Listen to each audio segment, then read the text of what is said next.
is outmoded at this point, and that we need to move forward with a more, I'd say, nimble and effective approach. And so this will be the last school year in terms of the FSA. 2022-2023 will then move to progress monitoring. They will not do the traditional grading. It'll be a year to set the baseline, and then the following year we will go forward with the grade. So I think that this is something that will make a really, really big difference. I think it'll be something that's very friendly to parents.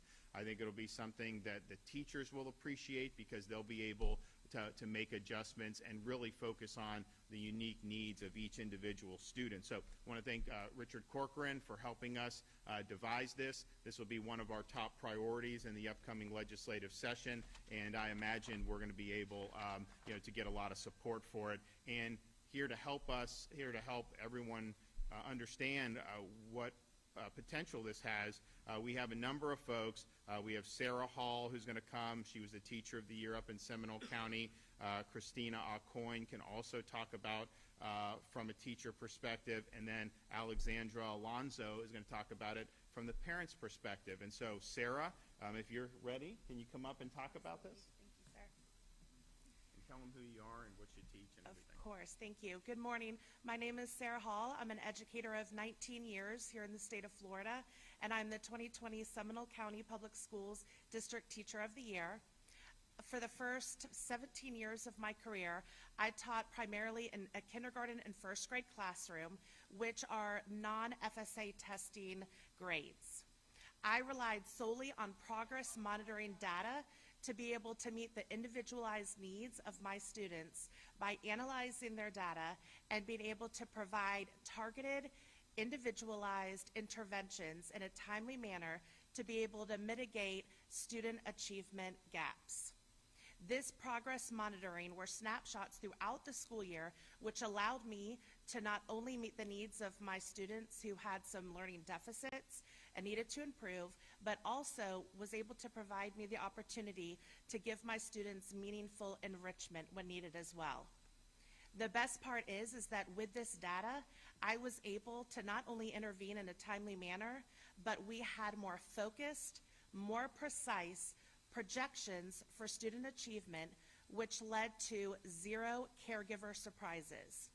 Progress monitoring has made a significant impact in my classroom, and this will lead to better student success. I would like to applaud Governor DeSantis and Commissioner Corcoran for their innovative approach to student assessment.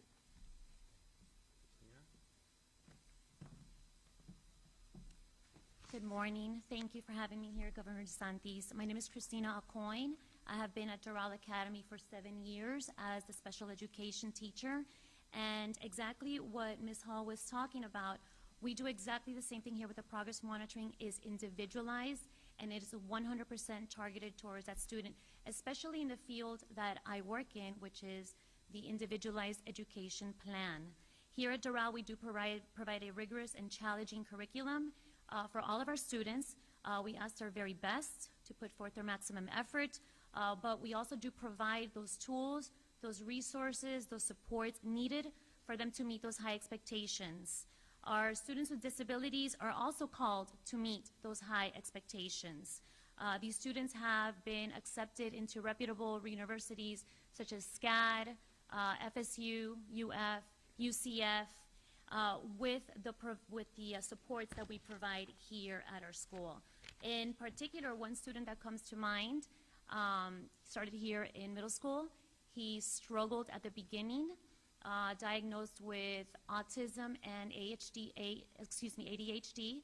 and it was in the classroom an extremely distracting student, but with, again, the support of myself, the ESC department, the program specialists, the counselors, with administration, which offers amazing support, and in conjunction with working with the families, we were able to provide those skills, those supports, so that he can manage and he can focus and go on to high school to participate in honors classes and AP courses, take AP classes, as well as get those credits, gain those credits for the university. There's many stories like this, hundreds of stories, just in the 7 years that I've been here, that I've seen, that have shown their true potential. We've been able to tap into unlock their true potential and supersede what I think even the student thought that they could possibly do.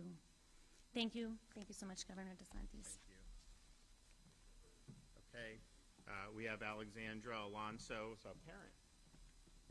Thank you, Governor DeSantis. Good morning. My name is Alexandra Alonso, and my son is in 5th grade here. As a parent, I have personally seen the pressure and the stress that the students experience due to the year-long preparation for the FSA. This pressure is only exacerbated during the FSA testing days and as it approaches the testing week.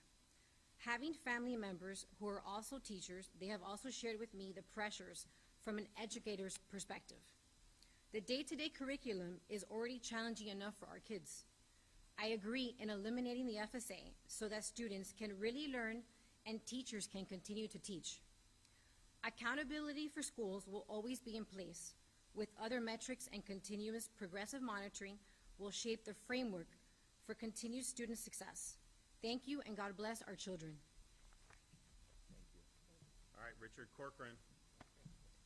Thank you, Governor. It's a fantastic day. I want to tell you, for 2.5 years working for this governor, when I first took the job, he said basically one thing, and he said, whatever you do, everything, decision, policy, whatever we work on, make sure that we put students front and center. What is the best for a student? And you see it, whether it's, finding more money for teachers, eliminating Common Core, and now ending the FSA. And basically, you've heard a lot of the comments made by the teachers and by the parent and the governor, but this is a huge victory for the school system.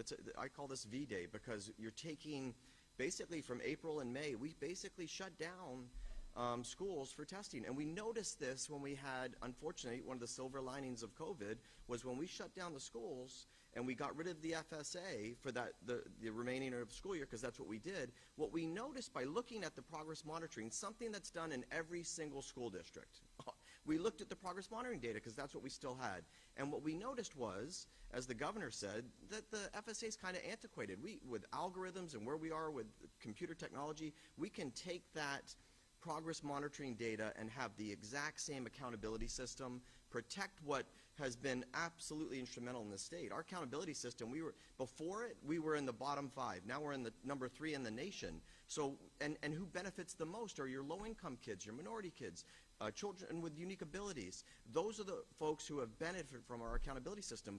But the question remained, how do you help kids, empower parents, empower and give tools to teachers so that we can get better outcomes? And when you eliminate or reduce testing, guess what happens? That's more teaching. And more teaching means you're giving those kids a better education, and they're going to be able to go out there, be great citizens, and live a great life. And so I think this is an amazing initiative, Governor. I can't thank you enough. I think it's going to be transformative in how our children learn, how our parents now have. We always say the FSA is an autopsy. We basically wait at the end of the year, we have this autopsy, and we don't even have the data till the beginning of the next year. Now what we have is a diagnostic system, and all we had to do was grab that diagnostic system that's been used at this school, used in every school across the state, and use that system, which means greater input and data for the parents, greater outcomes for the students, and greater tools for our teachers. Just take that system, put it in place, and transform our educational environment. So this is a great victory. It's a great V-Day for education, and can't thank you enough, Governor. Great. And I think that if you look at what we're doing, this is going to be more student-friendly. This is going to be more parent-friendly. And this is going to be more teacher-friendly. So this is moving Florida forward, I think, in a really good way. We're going to be able to more accurately measure progress during this way, but do it in a way that, again, is much more friendly and sensible for everybody involved. And this is a big deal.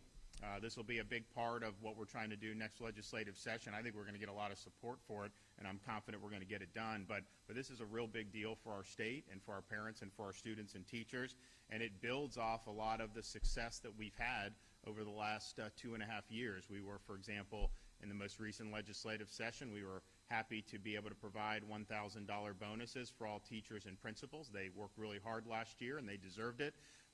That also builds off the initiative we had to increase, and we've seen a dramatic increase in the average minimum salary for our school teachers. We were in the bottom half of states. Now we're in the top 10, maybe even the top 5, because the numbers kind of change as different states do different things.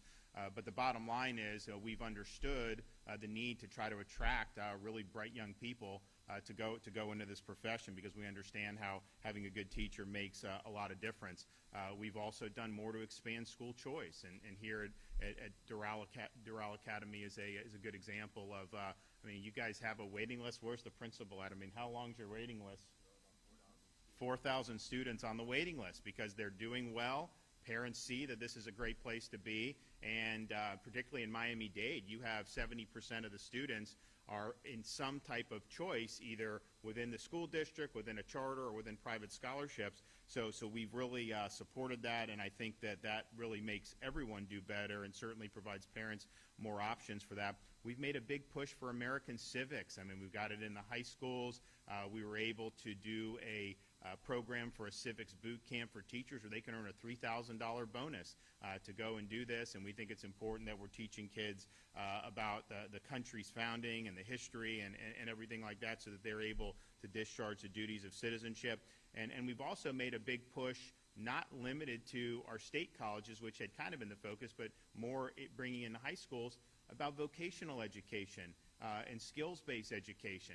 Fact of the matter is, you look right now, if you're able to acquire some of these skills, you can make really good money without going a dime in debt and end up doing very well even for yourself in business. And so when you look at things like HVAC, welding, electrical, there's high demand for this, and we want to make sure that we're creating pipelines so students know that that's a viable option. I think what you've seen in places like Miami-Dade, who offers these, you'll have kids taking AP courses and getting certificates in some of these, and that's great. And then they have options to be able to do. My thing is we want people to have the opportunities to follow their dreams, but we should not tell students that the only way you can succeed is by going to a 4-year brick and ivy university, because it's not true.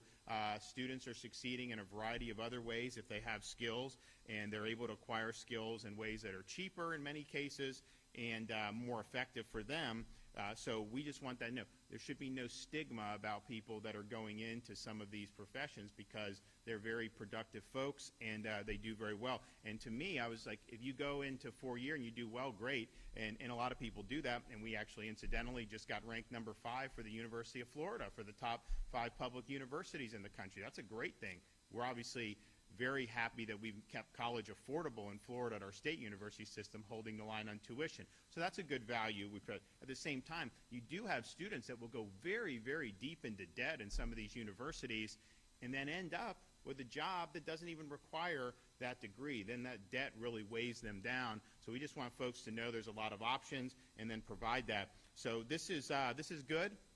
We've also done, and Richard and I worked on it a lot on early learning. That's really going to be transformational to get the kids reading, particularly by that 3rd grade level. So the momentum continues. This is going to be a big deal, and I just want to thank everybody involved, and I look forward to getting a lot of support from members of the legislature. Okay. Yes, sir.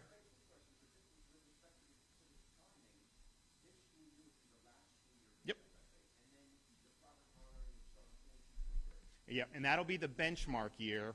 And then after that, we'll be kind of resuming the typical framework that we have.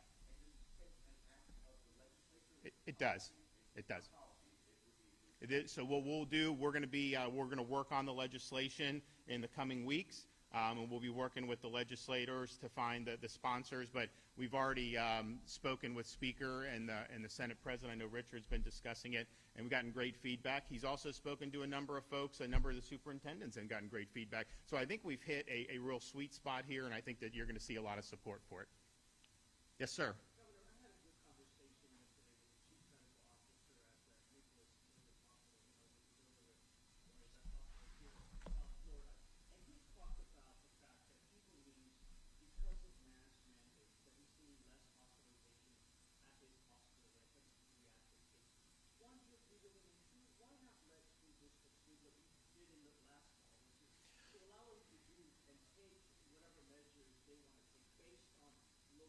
Well, the fortunate news is we're seeing the declines all across the state, big declines. We're seeing declines in pediatric hospitalizations, and incidentally, there was actually just a report in the Atlantic magazine that talked about the hospitalizations generally, including people who are positive but not being treated for COVID.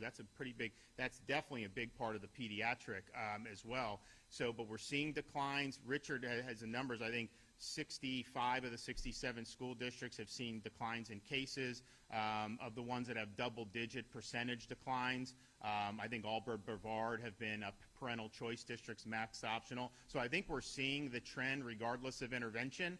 And certainly we've never said people can do whatever they want in terms of protecting themselves. That's fine. But in terms of mandates leading to different results, just like last school year, we didn't see that. We're not seeing it. It's all moving in unison. We're happy with the trends. I think the one intervention that has made an appreciable difference has been our push for early treatment and our monoclonal antibodies. And if you look at the admissions today, today's numbers of admissions are the lowest they've been since July 18th.